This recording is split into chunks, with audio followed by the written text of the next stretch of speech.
Тут или пожалуется на свою жизнь, или расскажет вам, ну, о том, что он понимает, насколько вам тяжело было. Вот, в общем-то, вот так. Ну и как? Перспективы какие у вас тут с ним? Интересно, ну тут выбор, да, выбор будете делать вы.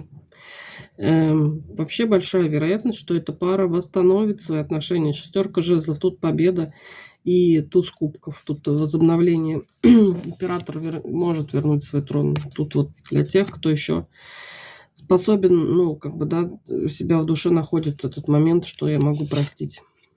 Смотрите, тут император с императрицей восстанавливают свои отношения. Эта пара помолчит, помолчит, помолчит, помолчит и воссоединится. Вот. И на дне колоды Паш Пентаклей. Это шанс на то, что, возможно, эти отношения будут восстановлены. Ну, потому что как-то вот тут видно, что женщина все-таки еще, насколько там она не была разочарована, все равно любовь еще в ее сердце живет.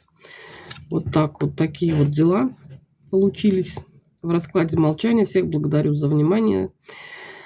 Благодарю вас за комментарии очень интересные. Читаю всех. Вот. Благодарю вас за внимание к моему каналу. Всем любви и добра.